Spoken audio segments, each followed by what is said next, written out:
art, creativity, any kind of action that takes us out of that pushing business as usual need to try and control reality and almost try and like know what reality is.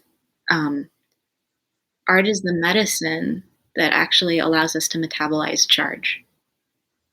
It allows us to metabolize trauma. It takes that intensity that's left in the system, and and this goes all the way back to ritual. I mean, art for me is sort of a tributary coming off from ritual that is still sort of consensually allowed in this reality when the direct communication with nature through ritual was silenced. So it comes back to that wider river. Okay. Another episode of the Conscient podcast. I'm with Shante Sojourn Zenith, who I've never met before, but whose work I've read. And I wanted to have her as a guest because I was impressed by her writing, and all the more so when I just read her website and the things she's doing around ecological grief, which is one of the topics of the season 2 of the Conscient podcast. So welcome, Shante, to the program. Thank you. We'll start just by, I'll put a link to your website, but if you want to just give us a short introduction of who you are and, where you came from and what you do. Okay. I think I'd just like to start just by grounding for a minute and just naming. I'm on Dakota and Anishinaabe land in Minnesota, Makoche. And just kind of a practice that I'm really working on is moving from a place of support from the earth and from the ancestors. I think the thread for me really started around this longing for aliveness and presence.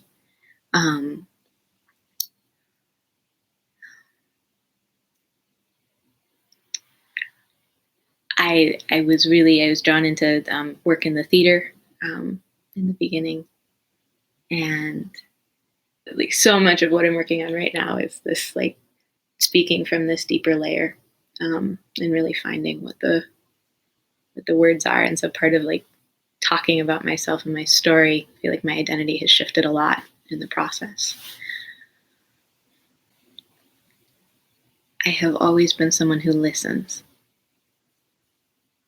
and tries to tune in to the levels of aliveness and emotion that are under the surface. And so that's taken a lot of forms. It like drew me really deeply into work around performance and storytelling and voice, and trying to track the places in this culture where that potency is still alive. And then sort of following these like deep threads of emotion to try and understand like what they meant. And so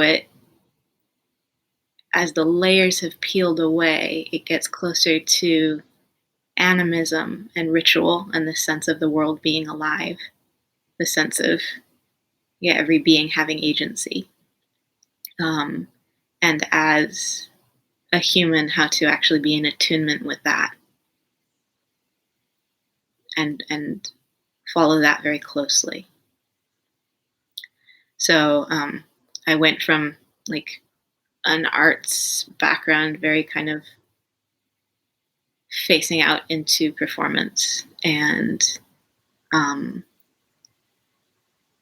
to really kind of noticing that the center of that for me was about tracking energy and tracking this dynamic that happens when an artist tunes into this deeper place and suddenly becomes a vessel, and something flows through that's bigger. And then as audiences, as people taking that in, that those waves of attunement where people synchronize, and there's a harmonic that starts to happen that ripples out.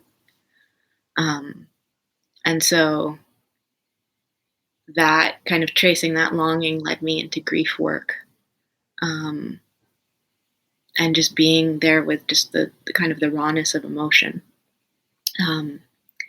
So I did some training and exploring around grief ritual and held some circles, and then there was kind of a disintegration of that, where I started to realize that there was an even deeper layer around how bodies in disconnected culture carry ancestral trauma, and how the ways that especially like European lineage people coming like from a very long time of disconnection, the ways that I have known my body to kind of become dissociated or not understand sort of the organic textures of how to move through emotion. And the circles that I was holding, I would feel that there was like, there'd be this sort of peak of intensity, as people got to grieve and got to express, and it was really beautiful.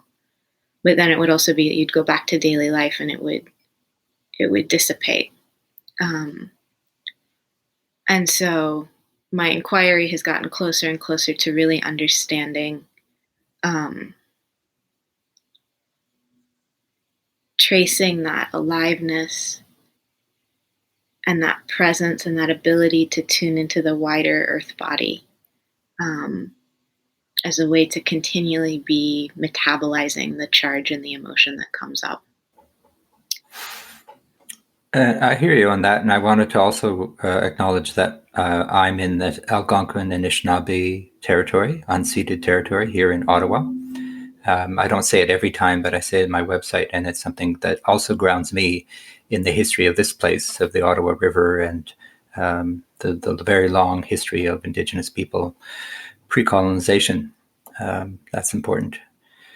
Well, I hear you. The idea of being a listener is something that I try to do as well in my Zen practice and as a soundscape artist and that. But it's sometimes we pretend we listen because it's a little trendy, right? But to actually listen, to open yourself up to what's really going on, it is really an art form, because you're just opening to everything. And you're both the receiver and the giver of art, and the notion of art. But I wanted to get into a bit the article you wrote, which was for Dark Matter magazine, which I think is a feminist publication out of Montreal. It's called Fruiting Bodies, Collapse as Medicine, Liminal Portals, Mycelial Entanglements. And the part that really got me is when you talked about collapse, right? I just started, this was a long time ago, year ago, Jen Bendel's work and that, but you really kind of put your finger on it, that maybe, and I'll just quote that sentence you wrote, and you can maybe tell me a bit more about it. Within this culture, we fear experiences of disintegration, breakdown, and collapse. But what if the collapse is also part of the medicine? There are openings and cracks in these times of breakdowns, windows into other worlds. I find that very interesting. Could you tell me more about that? One of the things I've been tracking really closely in my work around embodiment and the nervous system, is this sense of this pattern that shows up in all these different ways. Dr. Teresa Matthias calls it the peak valley recovery pattern, whereas you can kind of see it in nervous systems with like a fight flight expansive response, and then a contraction into freeze and immobilization. And that this pattern, this wave pattern, kind of underlies everything about life. And so that in a culture where we are continually in expansion mode, we're constantly seeking the peak. We're lacking very subtle dynamics. And so there's a tendency to go from peak to the kind of the deepest valley. And what I've really been tracking is the way that in this I'm still trying to find like what the word is for it, but this culture, which is thousands of years in the making, this kind of cultural nervous system where the individuals within it do not have the support developmentally to learn how to actually be alive in a way, to learn how to move through these nervous system patterns because they don't have the modeling of resourced, mature adults around, and that's been passed down and passed down. And so it's almost like the culture over hundreds, potentially thousands of years of not having each individual body be aware of that, the subtlety of that wave. The culture is now this giant wave that's just rising, trying to peak and continue to go up. And so then there's this fear of collapse, but also this knowledge. Just kind of an individual life, you like people talking about burnout. There's this tendency we have because the culture is built on a threat response, to push until there's a complete collapse and complete disintegration. And so there's, for me, where I'm going, when I wrote the essay, I think I was sort of just starting to kind of get a sense of it.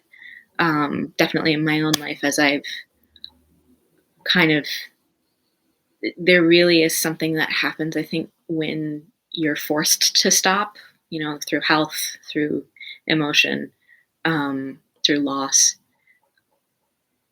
that then it's like it all kind of comes, it catches up everything that has been run away from. And so a lot of that pattern then, for me, it's about actually kind of in healthy systems and healthy organisms, there's actually a much more subtle wave. So it's not this giant peak and then giant crash, but it's, these smaller ripples. And so as we're looking at collapse, I don't think that culturally we have an image of that, of what it looks like to actually tune into this more subtle space in between. It's like either complete acceleration or complete stop.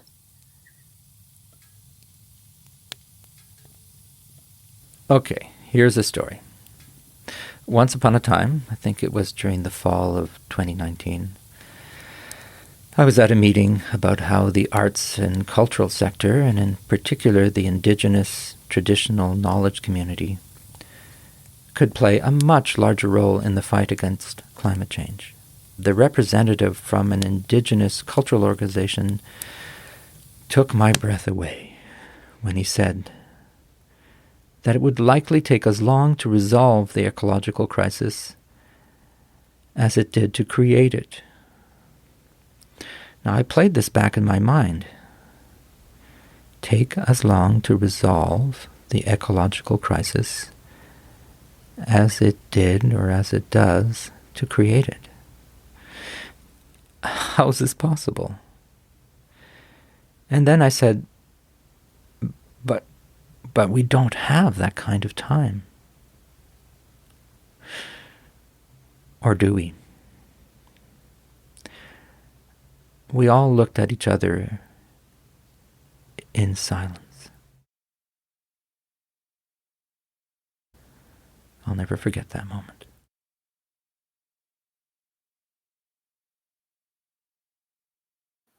Crash and burn kind of thing. Yeah. Well, it's fascinating because it's not something that we talk about very much. These peaks of, we just take what's for granted, what normal is, and what normal is terrifying right now, right? Because we're the metaphor of a plane about to, or a car about to go off the cliff.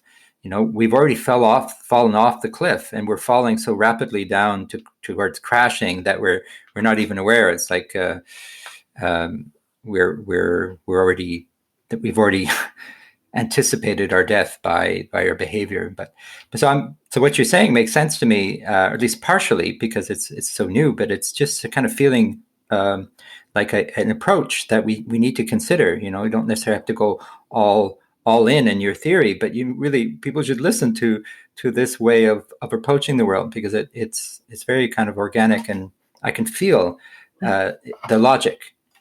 I ask all of my guests, about the notion of reality. So I was wondering what your thoughts are on that. You've listened to the program E19 Reality. What came up when you listened to that, or what are your thoughts about that idea of reality? You've already talked about echo grief, but you can talk some more if you'd like. So I think I'm also, a metaphor that is interesting to me is the sort of right brain, left brain, the hemispheres of the brain and how they perceive differently, which is, feels like it has a lot to do with reality, because the form of perception that humans have when they're in a threat response is incredibly different than the form of perception we have when there is a sense of support, a sense of the capacity to slow down and take in the present moment and not be in danger. And so I have this visceral sense that reality in the dominant paradigm, I talk in my essay about this image of this acorn, mm-hmm. and that it's like the sense of self has solidified into this very small contracted core that has this protective armoring around it. And my perception is of people moving through the world kind of protecting like these very raw, tender parts of themselves that haven't had the space or support to start to expand and emerge and entangle. And so reality itself becomes so shrunken, and so kind of condensed and solidified, in a way where the possibilities become so limited, imagination does not exist. And all of the ways of being a part of a larger system of energy and intelligence are cut off, because there's this sense of the separate self. Which is essentially what Buddhism tries to encourage, that harmonization, or that recognition that you are not that other being, that you are awareness itself, or that kind of thing. Well, thanks for that.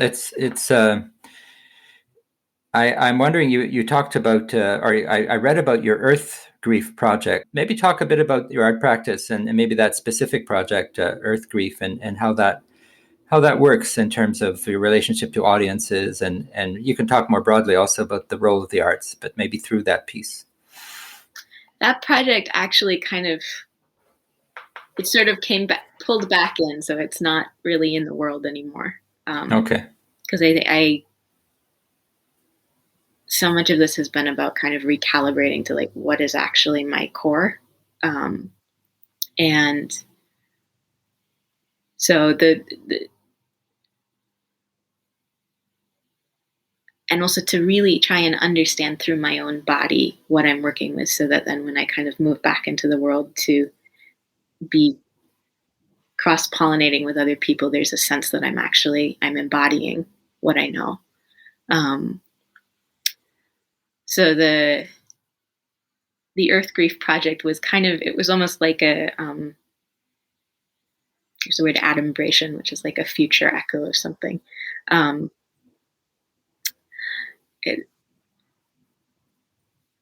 In fact, that was actually where the acorn started. One of my backgrounds is in clowning, and this connection to play, and I was curious about how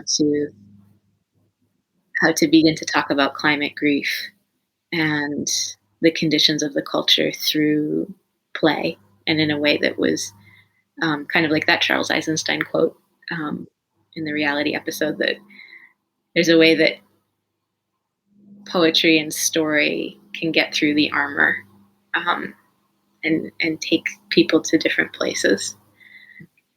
And the the core of the work right now is this connection to the long body. This concept, which is interesting in itself, it comes supposedly comes from the Haudenosaunee people, but I haven't been able to trace it back to the original source. So I don't really know when this word, this concept, was transmitted from a Haudenosaunee person to a Western scholar. There's something kind of interesting about that invisibilizing and that absence.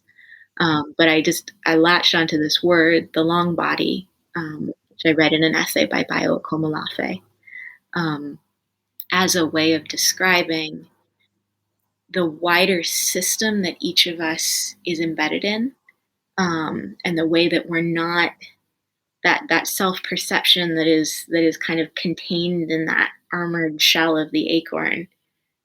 When we can re-embed back into the earth, there is this sense of suddenly roots going out, and this whole mature being of a tree emerging, and then underground this entire root system connecting to the forest ecosystem, and this sense of ourselves as embedded in larger and larger systems, and starting to be able to move from that system as a very different way of having agency in the world that has a lot of different possibilities. So that's taken the form of kind of playing with this idea of long body, of connecting to my animal body, to the land that I'm on, and then these different ancestral lineages that carry these different medicines.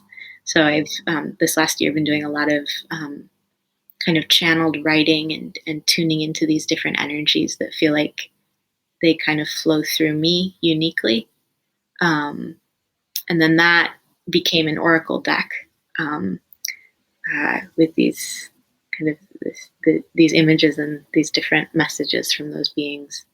And so I'm kind of at an edge in my practice where I think, as I'm really starting to feel like I'm able to be present in my body and be in my integrity, because it's been very difficult as a young practitioner to kind of feel this pressure to step out and be producing and interacting with people, and be really aware that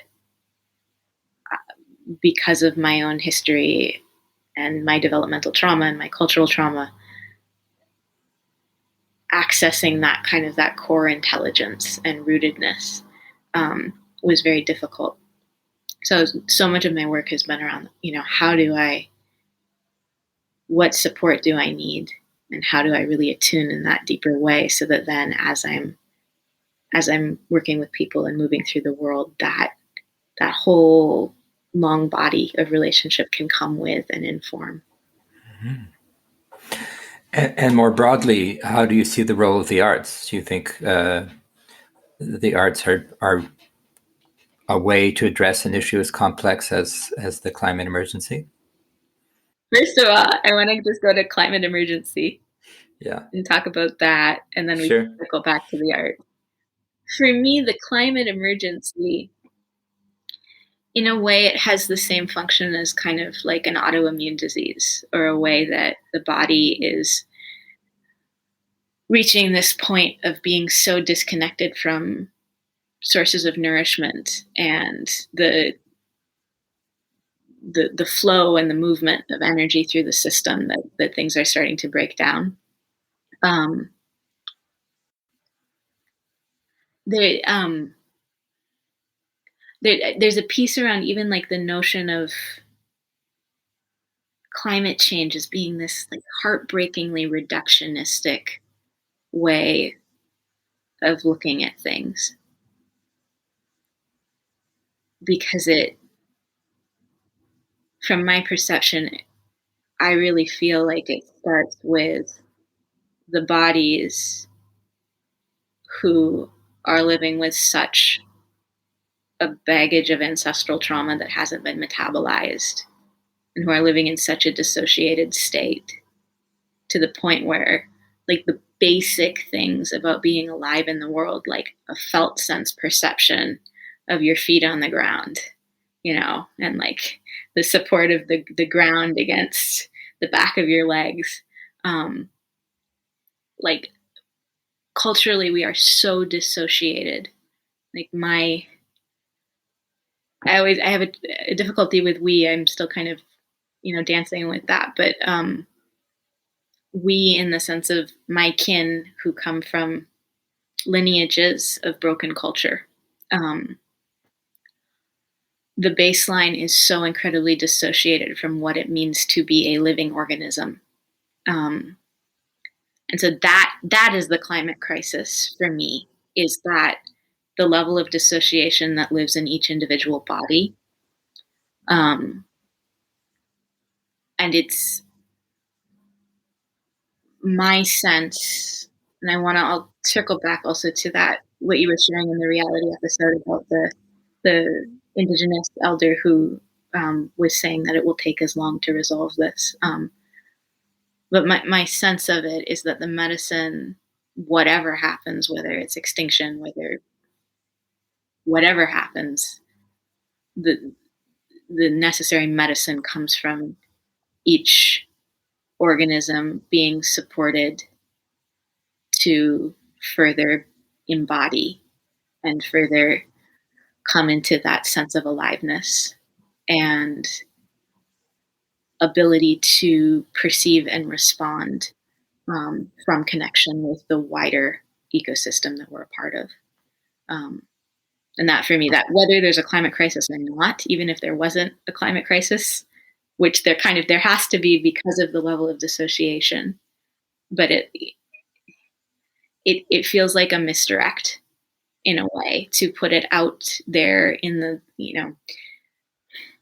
it's like the the level of systemic dissociation and the kind of the cultural trauma pain body egregore that is this self-perpetuating machine that is creating this destruction.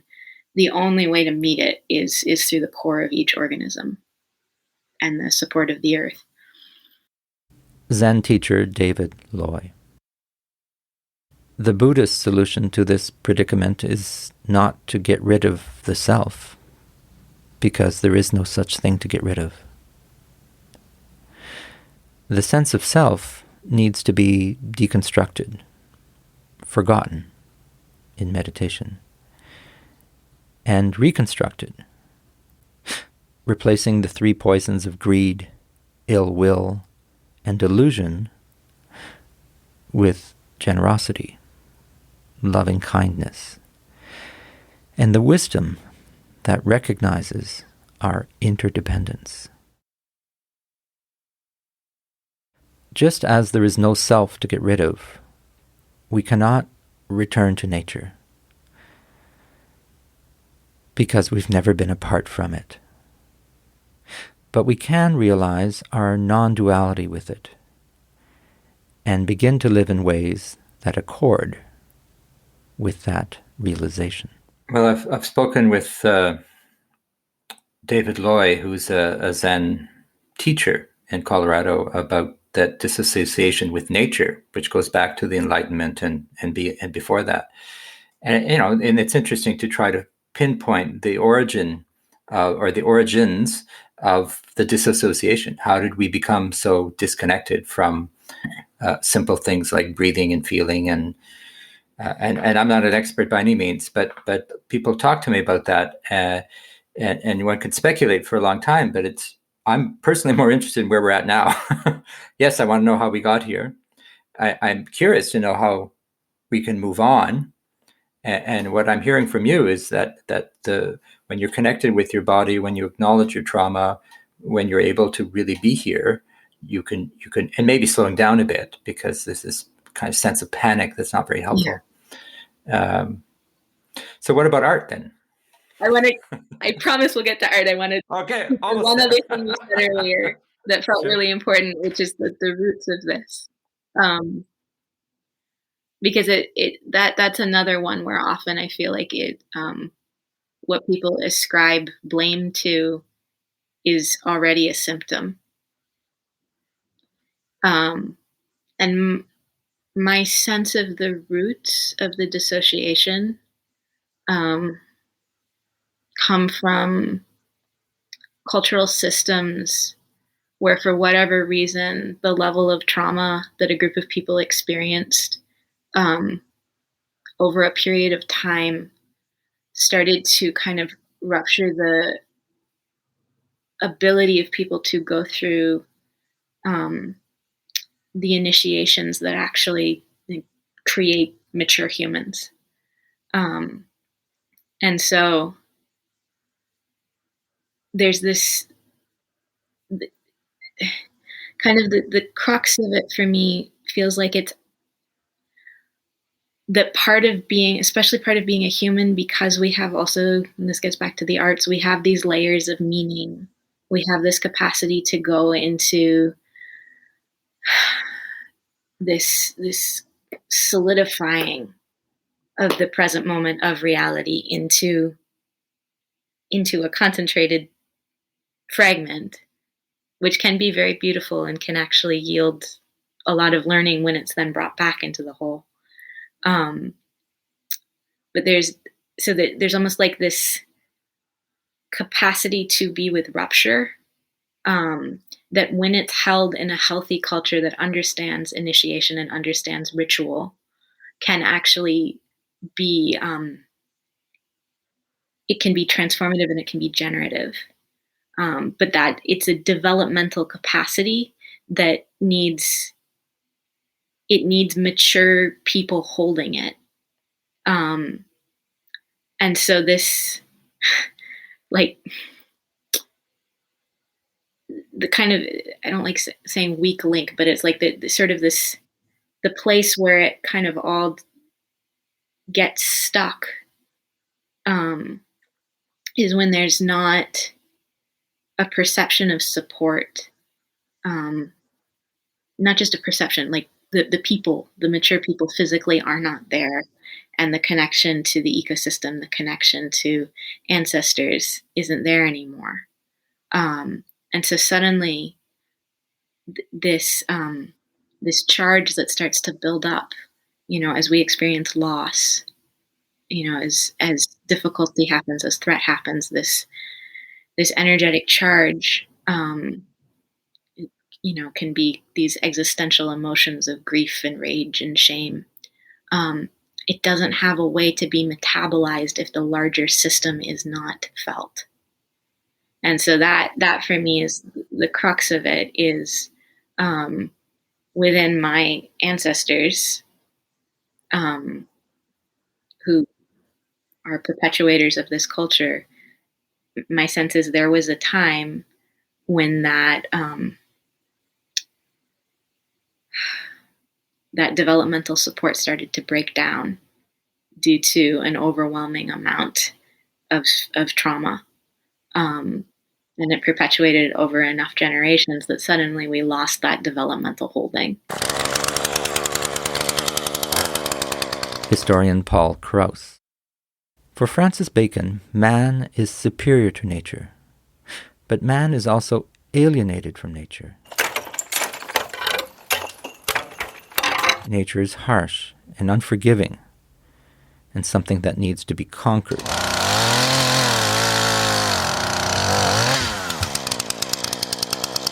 Rather than seeing man as part of the web of nature, Bacon sees man as existing in a natural empire.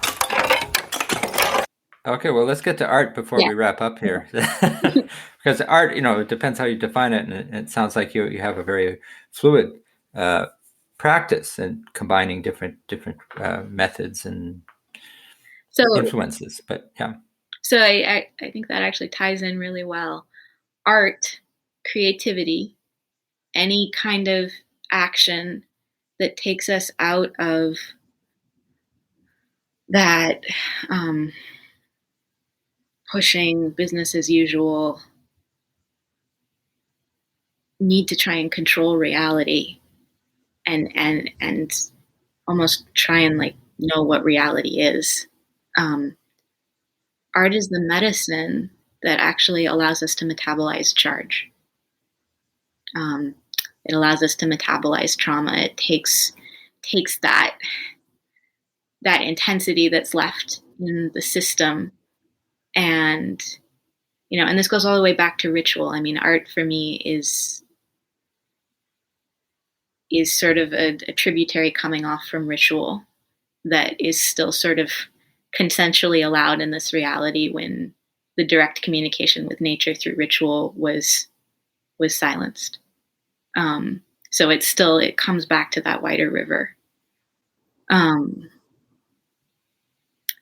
I think the danger with art that I've definitely experienced in my own life is that if that wider river is forgotten, it can still, it's whether you're making art from the perspective of the acorn in the hard protective shell, or whether there is a way to connect to the earth and to start to open and let the roots come out. Because as soon as the roots come out, then the entire ecosystem pours in.